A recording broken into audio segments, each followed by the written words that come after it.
Here we go. So, good afternoon, everybody. Welcome to our Facebook Live.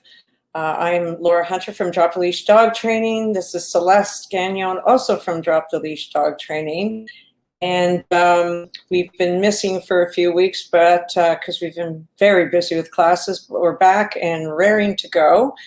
And so today we are going to talk about the role of genetics in dog behavior in our dogs, modern dogs.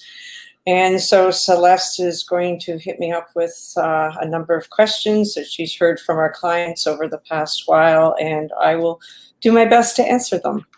So take it away, Celeste. All right. Over the past year, because of COVID, we've had to deliver education to people differently. Do you see that experience changing what we do in this program? Oh, absolutely. And we've talked quite a bit about this lately.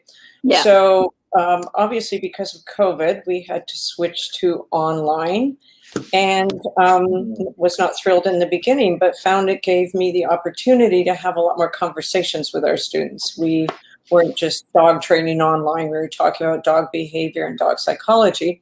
So it's given me a chance to understand what our clients, what our students know and don't know about dog behavior in general.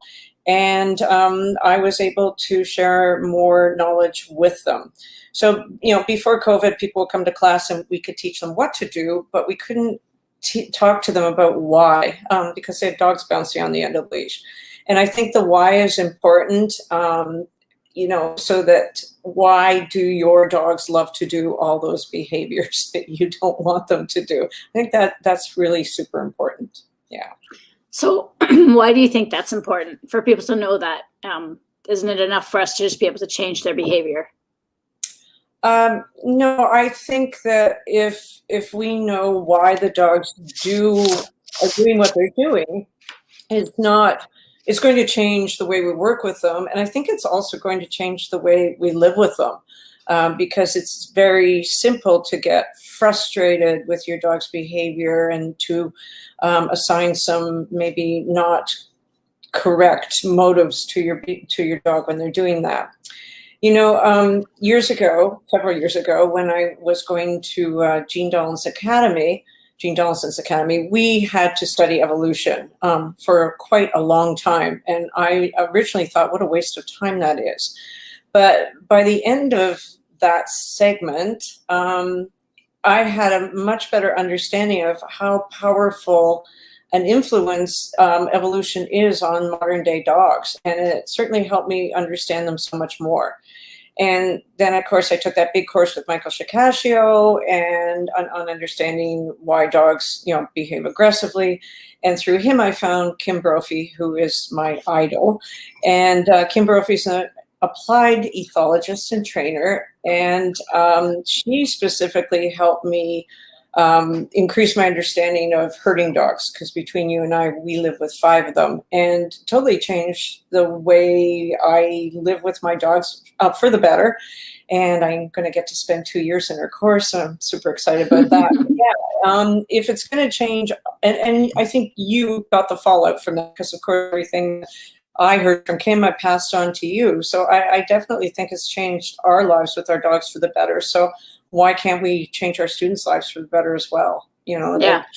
Fix the relationships, for sure. Yeah, I agree. Yeah. So, what's next, Celeste? Sorry. That's okay. So we hear our clients describing their dogs as stubborn, lazy, defiant. So they won't listen. They don't do stuff when you want them to do it. Dominating or alpha. Vengeful, where they try to get even if they're not happy. How can we use this, or can we use this knowledge to help change that attitude? Oh, absolutely. I think now, actually, it's our responsibility as dog trainers to do so, to change the way people see these behaviors. And if they're not going to get this information from dog trainers, so they can get it. Because there's so much stuff out there online that isn't quite correct, and we won't get into that. But in almost every case of those descriptions, I can come up with a pretty clear and logical reason for that behavior. And usually once I do, the response I get from the client is, oh, I didn't think of that, but that makes sense. So now I get it. Now I know what to do with my dog. And now I understand I'm not going to get so upset.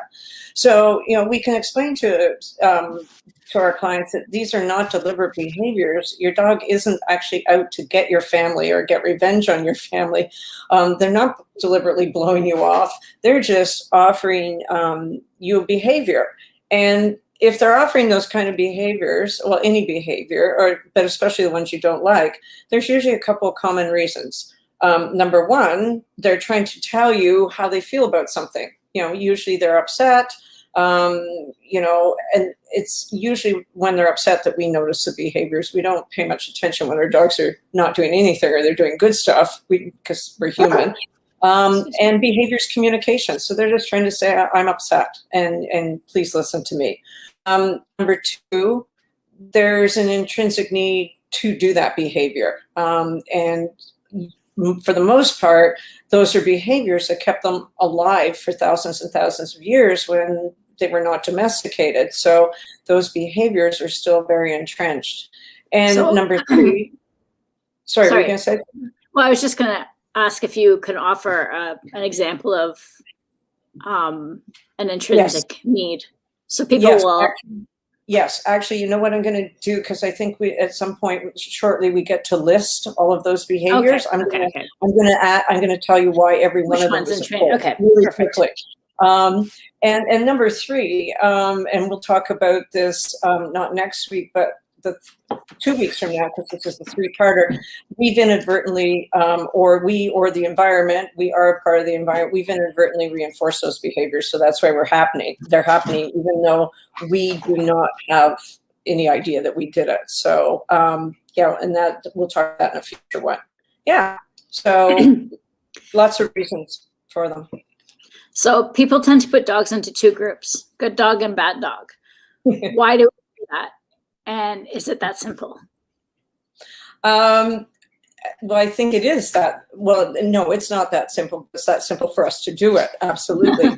And here's where I dump on the human race. Well, because humans tend to be a little judgmental about others' behaviors. Whether it's a dog or a human, we tend to judge behaviors. We don't look at them objectively. And we're pretty black and white about it. We want people to understand our behavior, but we're not so inclined to think through when other people are doing stuff. And also we're pretty egocentric. We see behaviors that make us happy as being good ones.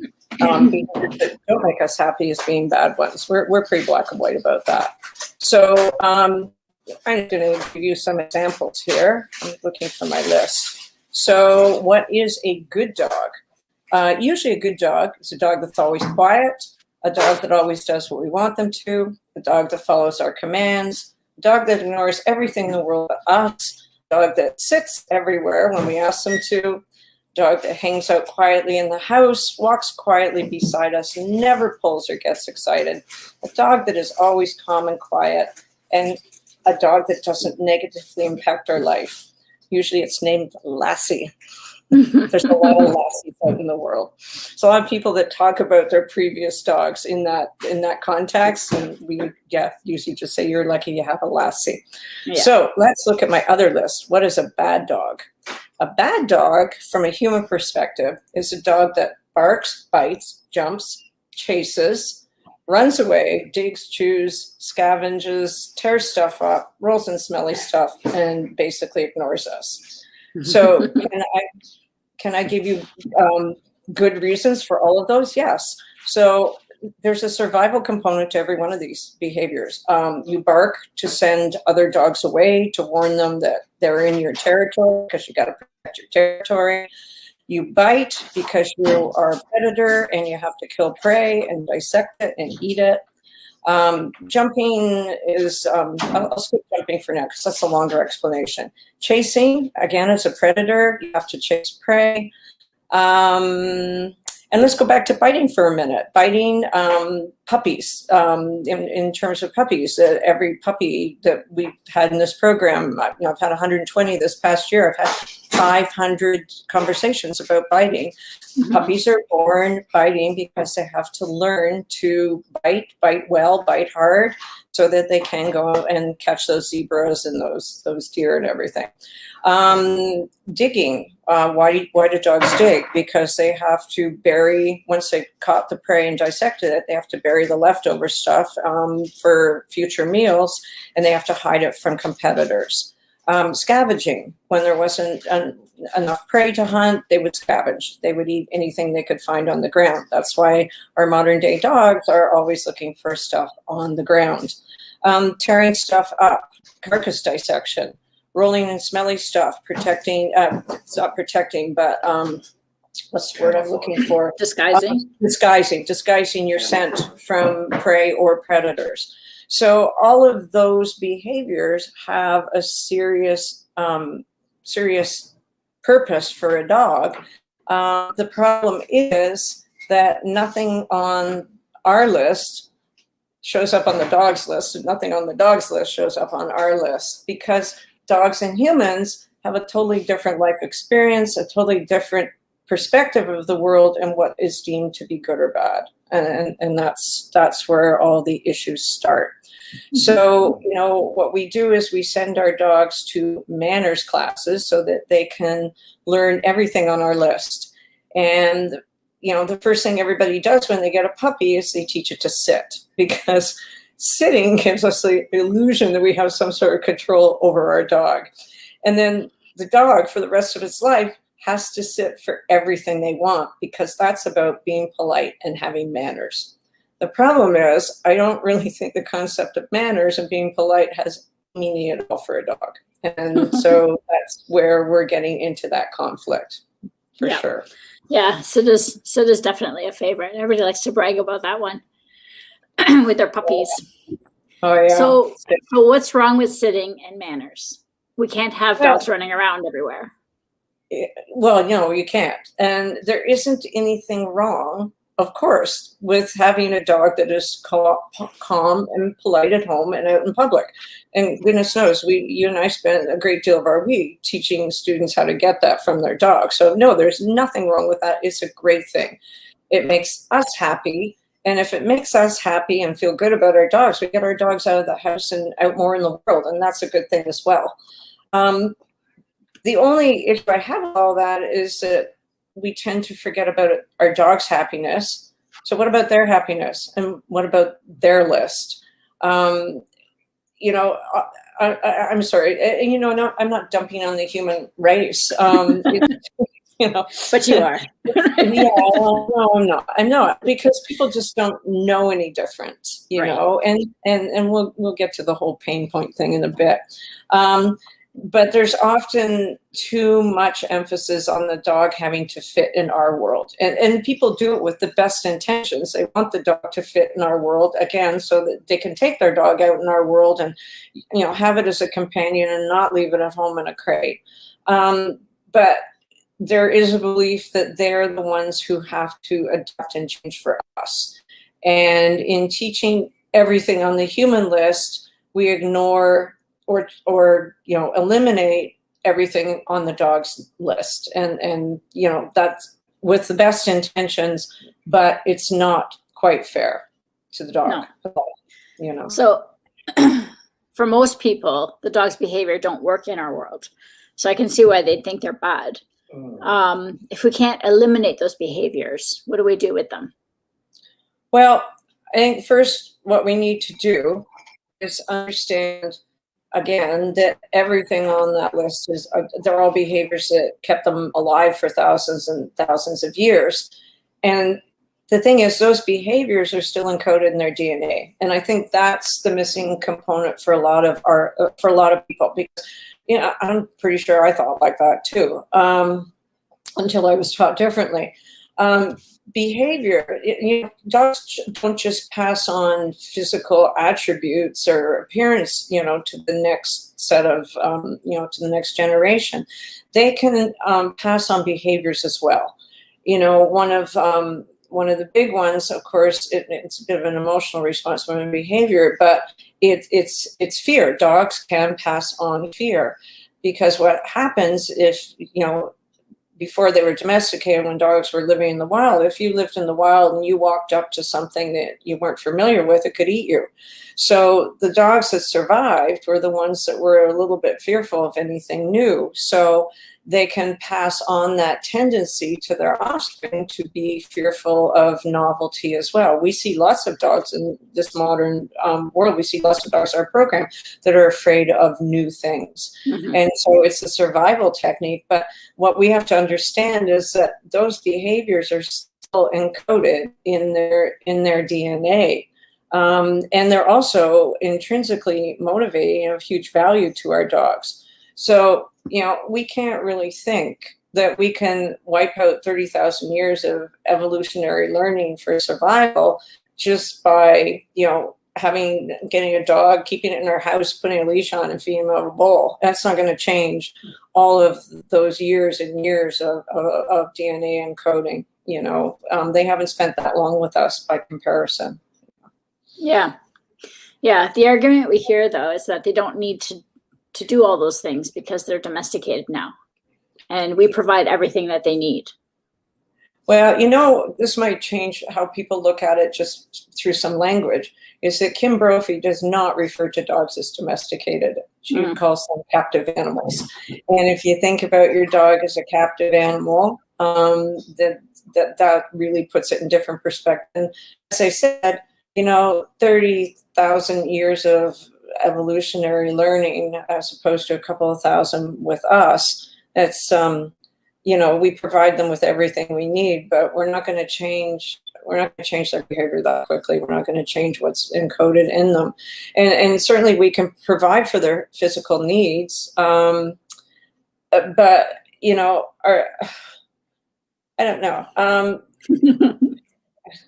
I think if we were doing that really successfully, we wouldn't be seeing so many dogs with behavioral issues.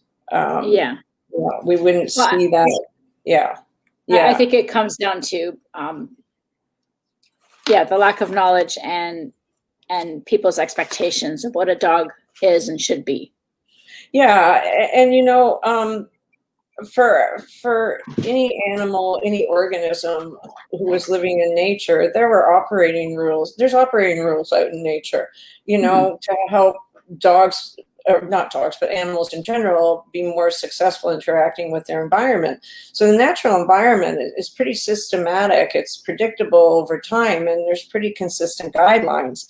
So we're asking them to process a world that isn't natural to them and isn't consistent, unfortunately. We speak a different language. Our rules and our guidelines aren't that clear or understandable from their point of view. And as humans, we can be super inconsistent.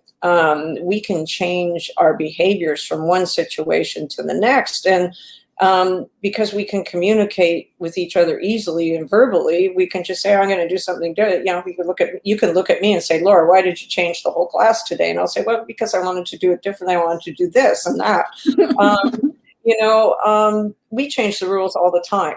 And our dogs, we're not explaining it to the dogs, so they're trying to figure it out. Even the dog trainer does that.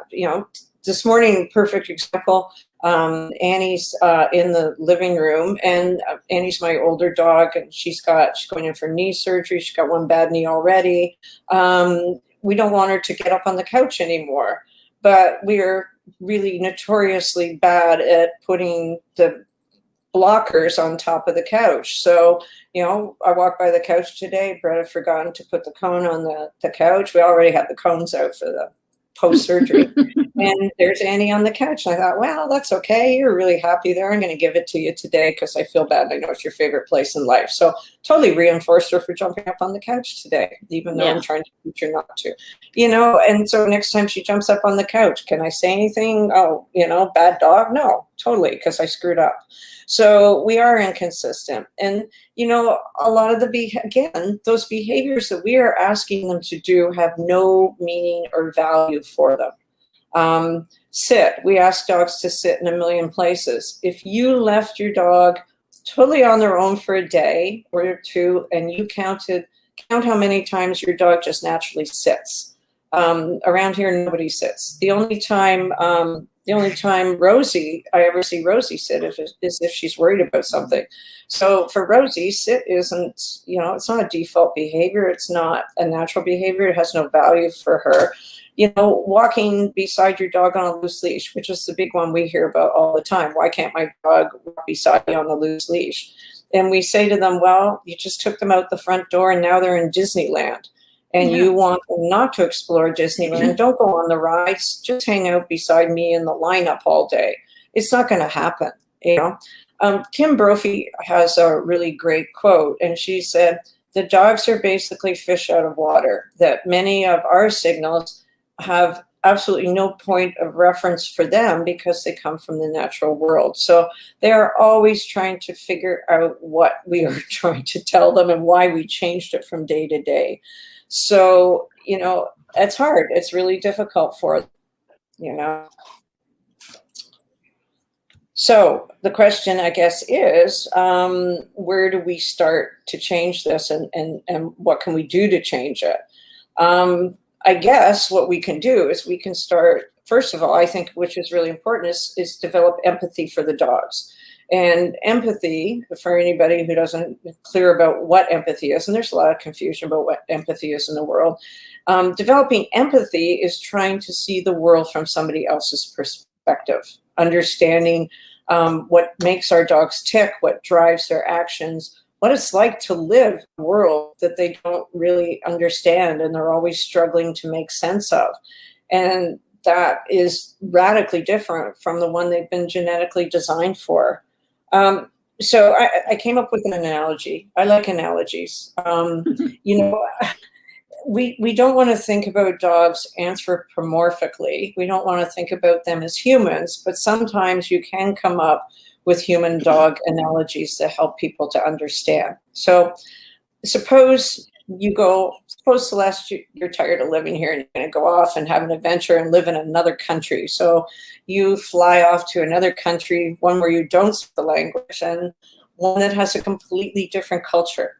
And you don't understand the rules and guidelines other than that you get off the plane, you've been there for a few days and you think, wow, nothing here seems like, where I just came from. And so you're trying to do the best you can, but everywhere you go, people are yelling at you and they're shouting something repetitively that probably sounds like no in a different language. But other than knowing that they're upset or angry, there is no information for you on what to do instead. People seem to be giving you instruction all the time, but because their words at this point, you don't speak the language, their words at this point are just completely meaningless sounds to you. So let's stop right here. And I'd be so sad. Well, think about how stressed it'd be and how confused it'd be. And oh my God, you want to get back on the plane and go back. Yes. And so let's stop right here and talk about my favorite subject to rant about these days, which is dogs and verbal language skills. Dogs, here we go. Dogs do not have a verbal language center. So we always think sit, your dog's thinking, oh, I sit. No, dog's thinking, what's this meaningless noise coming out of her mouth again? When she made that noise last time, what was I doing to get that cookie? Sit does not mean sit. So we think they understand those words, sit, heel, down, because we hear people throwing cues at their dogs all the time in classes. And the dogs are totally unresponsive because it doesn't make any sense to them. Just as us hearing a foreign language would not make any sense. Like, I'm terrible at languages. I would have no meaning to me whatsoever, but we have some sort of magical thinking that they will understand. Do you remember the cartoon where you see it all the time? The dog's sitting there listening to the owner, and I guess the dog's name is Spot or something, and it's hearing Spot, blah, blah, blah, Spot, blah, blah, Spot, blah, Spot. And really, that's so accurate a description of probably what dogs hear from us. that's not to say that they can't pick up verbal language cues, because if we repeat often enough, the dogs will understand what they should, what follows next and what they should be doing. I always think it's ironic because my dogs pick up verbal cues that I never intended for them to pick up. They just hear it all the time in the house. So they go, oh yeah, that's what that means, right? Or that's what I should do next. And the ones I do want them to pick up, they're not so quick on. But let's get even sillier and consider all the nonsense that's going on right now with dogs pushing buttons on the internet. So, for those of you who haven't seen it, what people are doing now is buying a series of buttons and they scatter them randomly on the floor. And the dog, there's a verbal sound associated with every button. So if the dog pushes the button, there's usually, I think it's a single word. I don't think there's any phrases, but there's a single word. So a lot of people are videotaping their dogs pushing these buttons, and then they're trying to, the people are trying to pull some meaningful sentence or concept out of the dogs pushing these buttons. So, the dog might be able to might hit a button that says home, and then randomly they might hit another one that might say to, and, the person will say, oh yeah, we're going home in 2 days. You're right. We're on a holiday. We're going home in 2 days. I want to bang my head against the wall when I hear it, because it's one thing watching the video, but then I was reading the comments the other day, and people were talking about I see it all the time, and they were talking about how wonderful it was that the dog was starting to understand these concepts, and that the dog was gaining more ability to communicate with the human in this way. And then I saw one that was something about the dog was upset because it wanted to go for a ride in a golf cart, but the human was upstairs cleaning, even though it had promised them that they would go for a ride in a golf cart. I thought, wow, if Annie could communicate that to me, we'd be on the road right now making a lot of money. And then, I'm sorry, I was laughing this morning because I also thought that for the dogs to be able to, if it was me finding those random buttons on the floor, I wouldn't remember where they are. So I'd actually have to read what it said on the button. Yeah. And I thought, wow, they read too. That would be a fun trick. Yeah, I laughed for a while when I thought about them reading, and like, I'm sure most people are not buying into that, but there is a danger to that, because people are going to start to think that our dogs understand more than they do when these sounds come out of our mouth. And so the expectation for dog behavior out there could get pretty serious. And that, I think, is really dangerous. And I think it's also disrespectful to take these dogs who have been so beautifully conditioned by nature and genetics, and how amazing well they've learned to cope in those environments over the years. I think it's disrespectful of them to ignore their own sort of unique intelligence and talk about them, in our terms. I just think it's scary. It's funny, and then it's frustrating, and it's scary all together for me to see that stuff, So anyway. Yeah.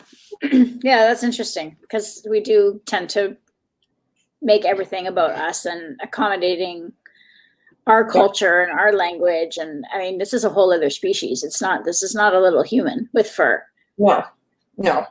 And we wouldn't ask our kids to go pound on buttons. Mind our kids could talk to us, but I think it's time to get the that was easy buttons out again, Celeste. And that's all good fun. Yeah. But and I mean, and to use buttons as a toy and enrichment, that's different. But to use it and believe that there's yes, full concepts and sentences happening, that's dangerous. Yeah, I agree. Yes, it is. Yeah, as a party trick. As a party trick, it's fun. Trick, and it would be a hoot to do that at a party. And it's a good targeting skill. But other than that, people are starting to take it way too far, and that's so anthropomorphic, really. Okay. I'm off my soapbox now. Where are we going next? Okay, so where do we start? We have two species who don't understand each other with completely different perspectives and different languages. Oh, okay. So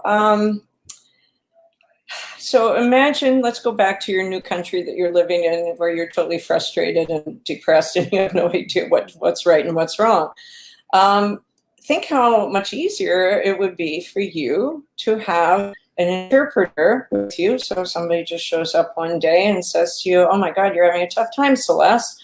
Why don't, since I can speak the language and I've lived in this country for a while, why don't I hang out with you, help you understand what everybody's trying to tell you and help them understand what you're trying to, how you're trying to respond back to them.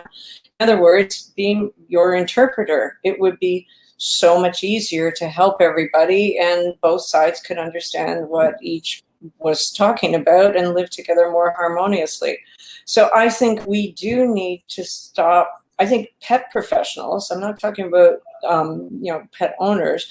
I think that pet professionals out in the world need to start becoming interpreters for our dogs, and so owners can start to understand, instead of thinking about dog trainers, and I'm sorry, I would like to get rid of the whole label of dog trainer, because again, it brings up that thought that we are training these dogs to live with us and live in our world. Whereas what I would like to think of is we are interpreting the dog's behavior to the humans, and then we're going to interpret the human behavior back. We're going to teach the humans how to communicate with our dogs in ways they can understand. So I think we need to start teaching the owners what drives our dog's behavior and explaining that to them. And so from that perspective, we can then start to understand how to teach our dogs to live in our world. Mm-hmm. And so we can get the two perspectives together and get them to understand each other and find a way to communicate. There's lots of ways to communicate with dogs that are not verbal, for sure. Yeah.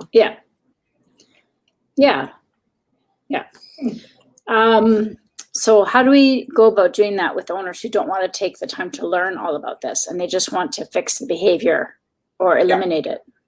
Yes, totally. Most most clients come to us with a specific pain point, and I totally get, or many pain points.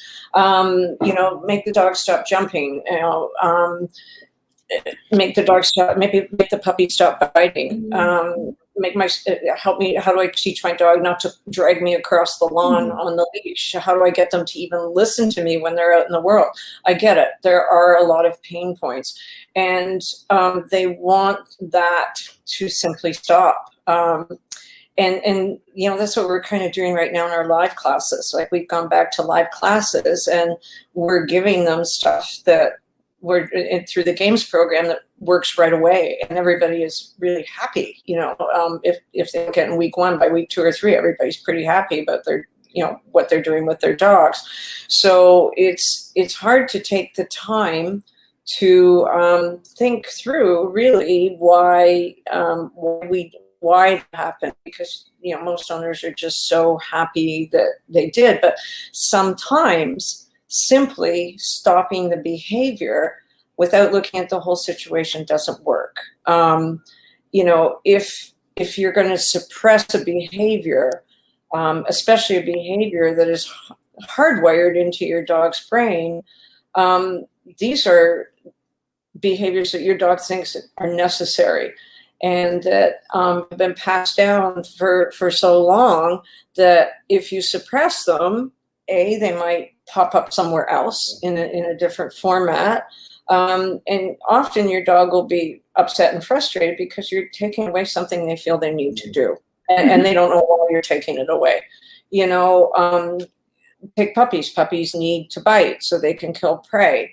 So, you can look at all those old methods we used to use where, you whack the puppy on the nose, or you hold the puppy's mouth shut, or, where you push their gums, their lips over top of their teeth. So when they bite, they hurt themselves, or you just yell no. Well, all of those are behaviors that are trying to our solutions are trying to suppress the behavior, but usually what ends up happening is I get a phone call and somebody said, well, I tried that and my puppy got really upset and aggressive and started attacking me, because we're trying to stop a behavior when we're trying to do it through an aversive method as well, but the dog has no idea why.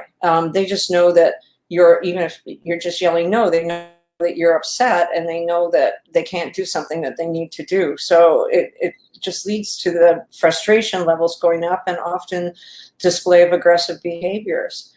Say your dog is always tearing your garbage apart and you're picking up, you're constantly picking up garbage off the ground. That's a big one that we were talking about last night, about a specific dog that loves to do that. And you can try and suppress the behavior, but, dogs are opportunistic scavengers and they needed to find edible stuff on the ground. So, sometimes our modern dogs, they have varying levels of investment in these behaviors. Some don't care, some turn it into a religion, because all dogs are different. So you can't just eliminate the behaviors and expect that to be successful. Yeah. Right. So if we can't eliminate them, what can we do instead? Well, we often have to do it. We often have to prevent the dog from practicing the behavior for their own safety or the safety of others, the safety of the humans that they live with.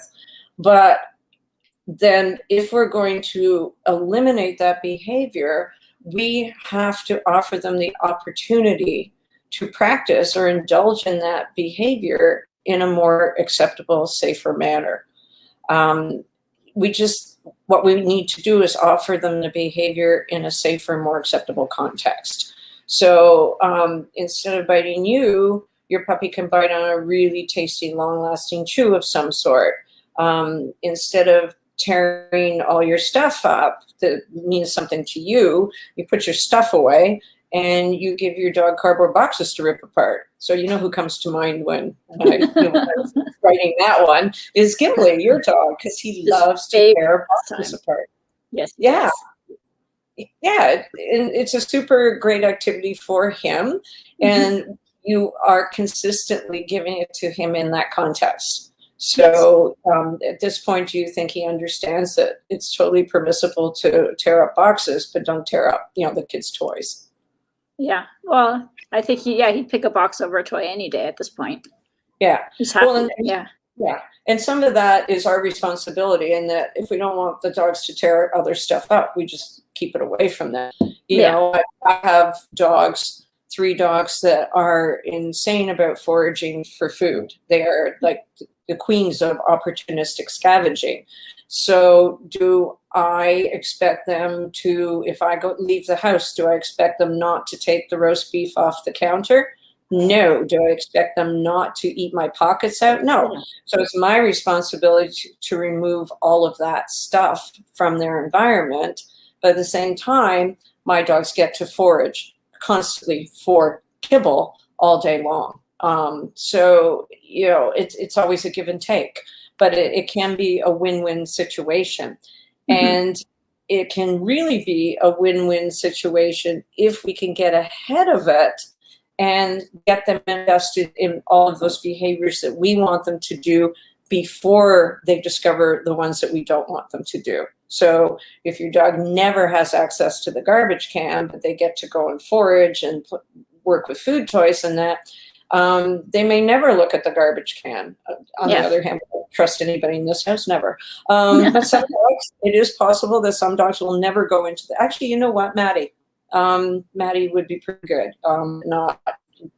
She lives in the kitchen with the garbage can and doesn't go after the garbage. So she's an example. And she doesn't counter surf as much as the other 2. So it is possible. So it ends up being a win-win situation for all.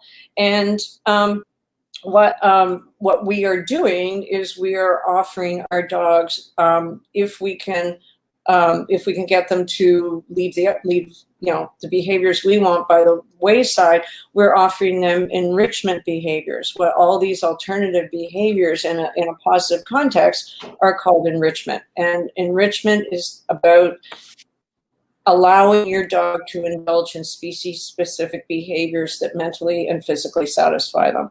So one more example from this house is Maddie's a digger. Maddie loves to dig. So we don't want her digging up her entire backyard, but she has free access to the bushes down at the front around the pool. She's killed every one of them. She's got a condominium complex underneath those bushes, but we don't care because it's out of sight, and we said she could do it, and we let her do it there.